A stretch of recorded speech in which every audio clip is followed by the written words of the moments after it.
Ich bin Jonas. Ich bin Priscilla und herzlich willkommen bei Wucher Media. Seid bloß vorsichtig und macht keine Fehler, das wäre sonst fatal.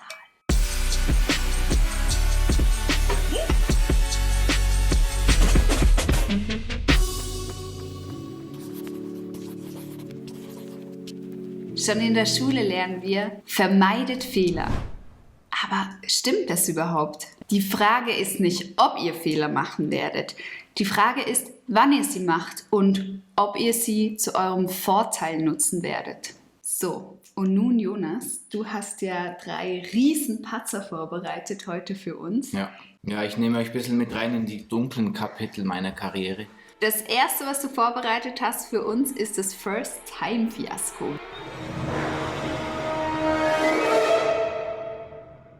Was ist das genau? Ja, das war mein erster bezahlter Dreh. Ich war damals im ersten, ich glaube, das war das zweite Praktikum nach meiner Ausbildung an der Bayerischen Akademie für Fernsehen. Da hat mir ein Freund geholfen, das ganze Equipment ins Auto zu laden. Wir hatten damals kein Auto, haben jetzt immer noch keins. Jedenfalls hat er mir geholfen, das ganze Equipment in meinen Schnittraum zu bringen bei ProSieben.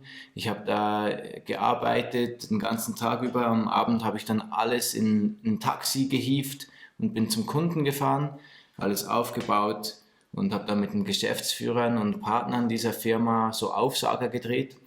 Und der letzte davon, der hatte so einen recht langen Monolog, er hat was Lustiges vorbereitet und er hat es mega abgeliefert, hat alles voll auf den Punkt gepasst. Und ich so, yeah. Geil. Ich gehe zur Kamera hin, drücke auf Record, um die Aufnahme zu beenden und dann erscheint erst dieses rote Licht, was die Aufnahme anzeigt. Und ich so, scheiße, mir wird gleich voll übel. Oh. Und ich dachte so, was mache ich jetzt? Aber ich habe mir nichts anmerken lassen. Bin dann zu ihm hin und habe gesagt, hey, es war mega gut, aber komm, wir machen es noch einmal, einfach damit wir safe sind. Und er hat dann gesagt, ja, cool, ja, machen wir es nochmal. Und da war ich froh, weil er hätte auch sagen können, nee, passt schon, ich muss jetzt weiter, ich habe noch Termin oder so. Aber er hat es nochmal gemacht, war zum Glück nochmal mega gut, nochmal auf Punkt, alles super. Und was habe ich daraus gelernt? Oder was haben wir aus diesem Fehler mitgenommen für unsere Arbeit? Genau, wir haben eine kleine Auflistung für euch gemacht, begründet auf diesem Beispiel. Erstens haben wir uns angewöhnt, nicht alleine zu drehen. Man muss einfach sich auf so viele Sachen konzentrieren. Man ist bei dem Kunden, man pudert, man richtet das Licht ein. Und es ist einfach alles viel zu viel. Es ist einfach stressig und es macht auch keinen Spaß. Und es ist eben eine große Quelle für irgendwelche merkwürdigen Fehler. Genau. Dann der zweite Punkt, und das setzt den ersten Punkt voraus, das ist Abfragen. Und zwar ist es das klassische Kamera. Läuft. Ton. Läuft. Genau. Immer schön abfragen. Und hier merkt man schon, das geht nur, wenn man zu zweit ist. Oder man führt ganz laut Selbstgespräche. Das wäre natürlich auch gehen. Ja. Dann den dritten Punkt, den wir für euch zusammengetragen haben, ist, wenn nötig, Checklisten machen. Auch wenn man sich vorkommt wie ein Anfänger, der so die Checklisten durchgehen muss und seine Häkchen setzt, es läuft einfach so viel an einem Dreh. Man muss an so vieles denken. Und was auch immer passiert, es passieren immer unvorhergesehene Sachen. Das heißt, dann bist du einfach in einem Tunnel und denkst, wow. Ja, und dann bist du froh, dass du die Checkliste hast, wo jeder kleinste Schritt draufsteht, auch wenn es dir trivial vorkommt. Da kannst du zum Beispiel auch aufschreiben, prüfe, ob die Aufnahme wirklich läuft. Also das kommt man sich halt blöd vor, wenn man das abhaken muss, aber man hat es dann gemacht und es geht ja darum, in so eine Routine zu kommen und besser zu werden. Das 3D-Desaster.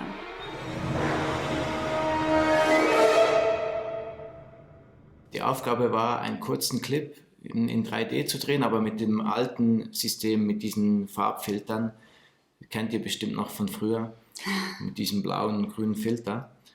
Und das fand ich spannend und habe dann eben mir überlegt, dass man eben die 2 Kameras nebeneinander montieren muss auf dem Rig. Und zu der Zeit wollte ich auch voll gern was mit so einem Motion Rail, ich weiß nicht mehr, wie es heißt, Motion Rail, wo du halt eine Kamerabewegung 1:1 immer wieder wiederholen kannst. Und ich dachte, es ist bestimmt voll spannend, diese zwei Techniken zu kombinieren. Das habe ich noch nie gesehen vorher. Und ich wollte eigentlich einen Testdreh haben, damit wir das wirklich gut ausprobieren können. Und es lag aber zeitlich nicht drin. Dann war das ein ganz kleines Team. Ich glaube, wir waren zu dritt und ein Schauspieler draußen im englischen Garten bei Dunkelheit. Wir hatten viel Licht dabei. Wir hatten einen Plan und wollten loslegen. Die Idee war, dass eben ein einziger Schauspieler immer so hinkommt zu einer Kommode hin und was aus der Kommode rausnimmt und da drauf stellt.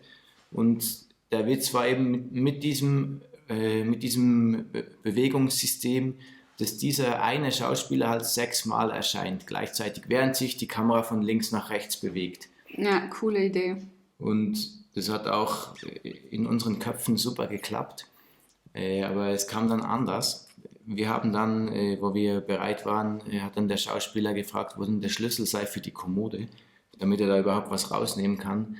Und der Schlüssel war weg.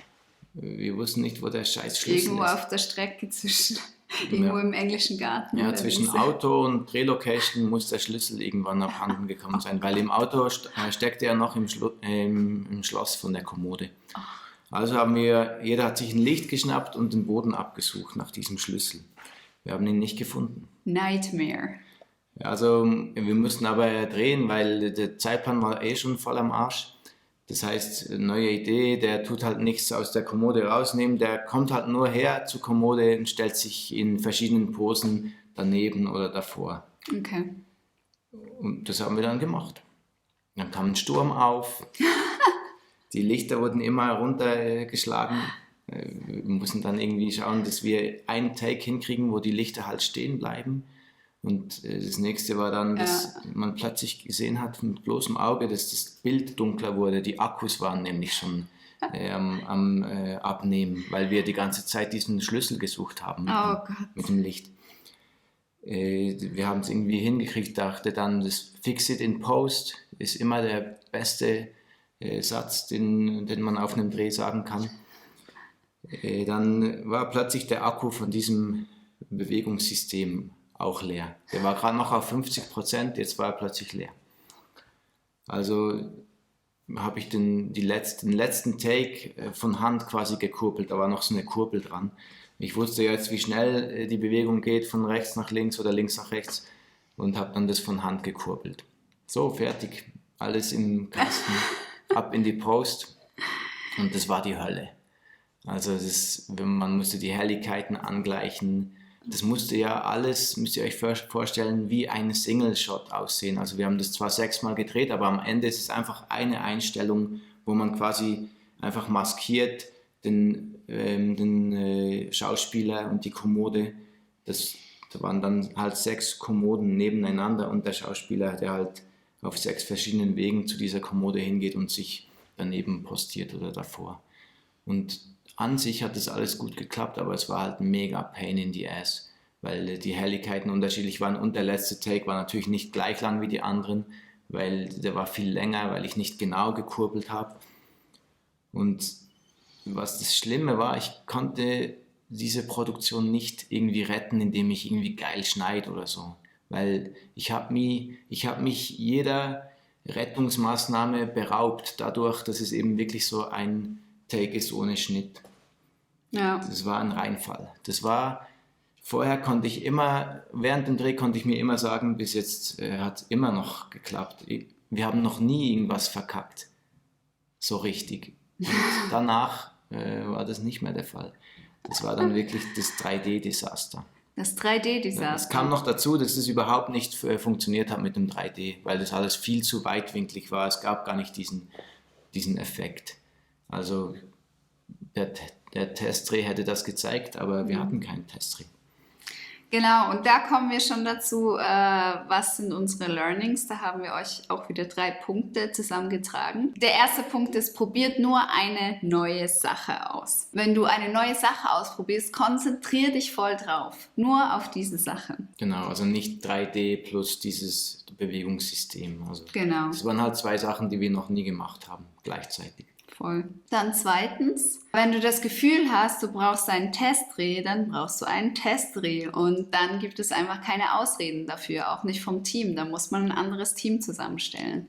Also der Testdreh hätte in diesem Falle einfach schon vieles vorab gezeigt und erleichtert. Ja, du musst halt darauf bestehen. Du kannst nicht danach sagen, ich wollte ja einen Testdreh, Ja. ihr habt mir keinen gegeben. Das interessiert niemanden. Du bist verantwortlich für das Produkt. Dritter Punkt, wähle eine Umgebung, die du kontrollieren kannst. In dem Falle wäre ein Studio super gut gewesen.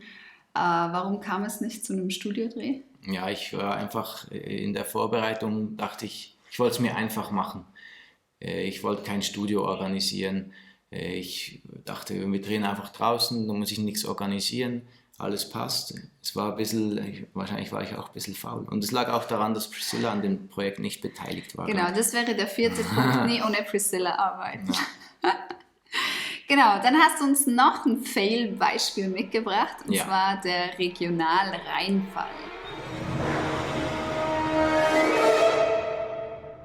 Das werdet ihr mögen.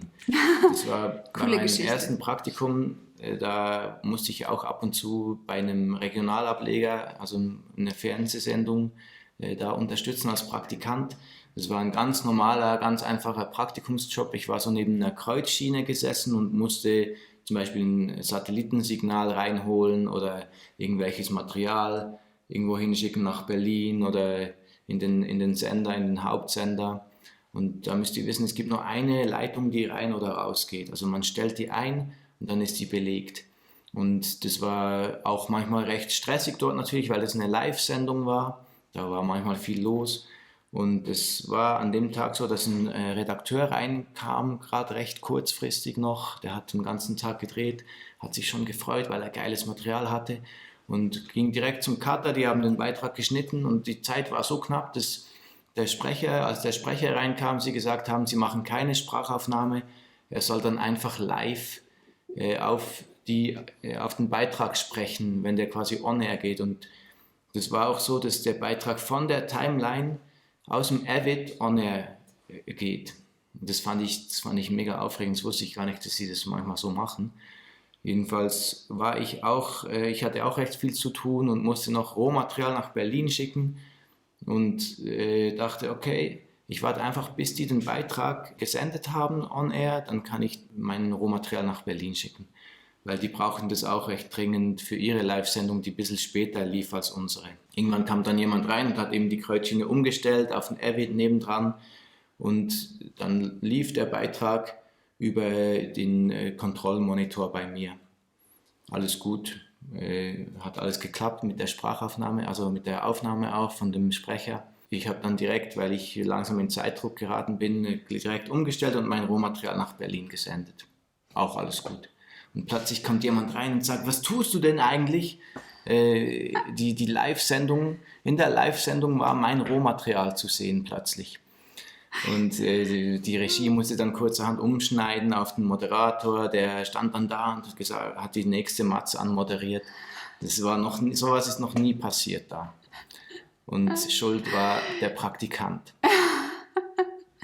Praktikanten-Fail. Ja, und was war passiert? Es war nämlich so, dass die doch die Sprachaufnahme aufgenommen haben und dann, wo ich das auf dem Kontrollmonitor gesehen habe, den Beitrag, haben sie einfach nur das sich nochmal angehört. Seit diesem Tag kam dann immer während der Live-Sendung jemand in meinen Raum rein und hat sich neben mich gestellt vor die Kreuzschiene, damit ich keinen Blödsinn mache. Das war so peinlich und demütigend für mich, dass ich das nie mehr vergessen werde. So, jetzt fragt ihr euch vielleicht, was kann man eigentlich daraus lernen? Es ist ein Wort, Kommunikation. Ich habe mir nämlich auch überlegt, ja, wie konnte das passieren? Es war so, dass ich nämlich ganz für mich alleine in meinem Kämmerchen neben der Kreuzschiene dachte, ich bin ganz gewissenhaft und fleißig. Ich hätte mich ja auch über den Status erkundigen können drüben beim Cutter. Ich hätte hin und wieder mal vorbeischauen können und sagen, wie ist es denn gerade? Dann hätte ich nämlich mitgekriegt, dass sie jetzt doch die Sprachaufnahme machen und dass sie sich das nochmal anschauen. Außerdem hätte ich ja auch reagieren können, wo das passiert ist mit der knappen Zeit, hätte ich zu der Redakteurin hingehen können und sagen, hey, schau mal, die Situation hat sich gerade geändert wegen dem Rohmaterial nach Berlin, vielleicht wird es ein bisschen knapp, weil es ist jetzt auch noch gerade so, dass eben ein Beitrag live vom Avid on air geht und das ist mir ein bisschen zu delikat. Vielleicht müssen wir schauen, dass der jetzt Vorrang hat, neu priorisieren. Aber ich habe nichts von all dem getan. Ich habe sogar die Tür zugehabt bei mir. Ich habe nichts quasi von allem mitgekriegt, was da drum läuft. Das ist das Thema, man sollte eher zu viel kommunizieren als zu wenig. Super, vielen Dank, Jonas. Ich hoffe, ihr konntet aus den Beispielen etwas herausnehmen und vielleicht erspart ihr das eine oder andere Fiasko. Was wir auch euch noch mitgeben wollten ist, es ist alles nicht so tragisch. Wir sind Medienleute, es ist keine lebenswichtige OP, die wir vorbereiten. Ja, es passiert nichts wirklich Dramatisches, wenn wir Fehler machen. Genau. In unserem Beruf, meistens. Wie immer zeigen wir euch auch heute ein kleines Video von uns. Das hat jetzt vordergründig gerade gar nichts mit dem Thema zu tun, aber eines kann ich dazu auch sagen, das ist wieder etwas, was wir einfach im Urlaub gemacht haben, spontan und uns was ausgedacht haben und dann gleich einfach gedreht und geschnitten. Da habt ihr natürlich auch immer eine gute Möglichkeit, Fehler zu machen, ohne dass es mega Auswirkungen hat, weil es ja nur ein Projekt ist ohne Auftraggeber. Und es macht außerdem auch immer sehr viel Spaß, einfach was zu machen, wo man gar keinen Auftrag dafür hat. Deswegen jetzt viel Spaß mit Stockholm Love Story.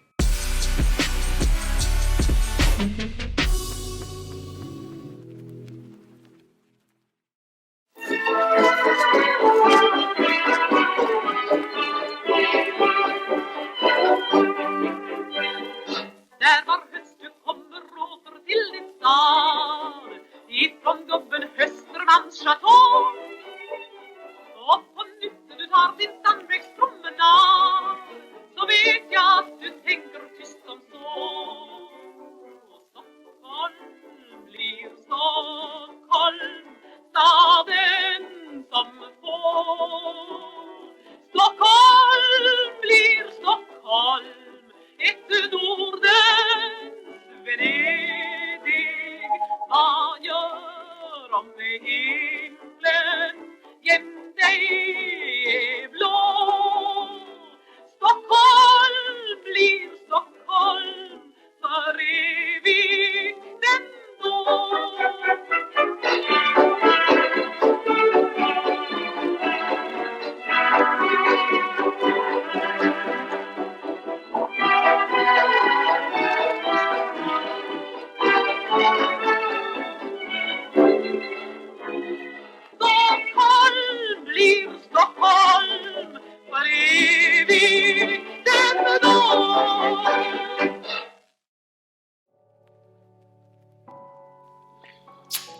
Dann die Frage an euch, was ist das Peinlichste, was euch schon mal passiert ist auf dem Filmset oder so?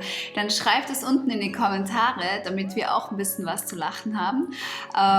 Genau, und wenn euch das Video gefallen hat, dann belohnt uns mit einem Thumbs Up. Abonniert unseren Kanal, dass ihr keine weiteren Folgen verpassen werdet. Und derweil vergesst nicht, macht Fehler, lernt daraus und seid nett zueinander.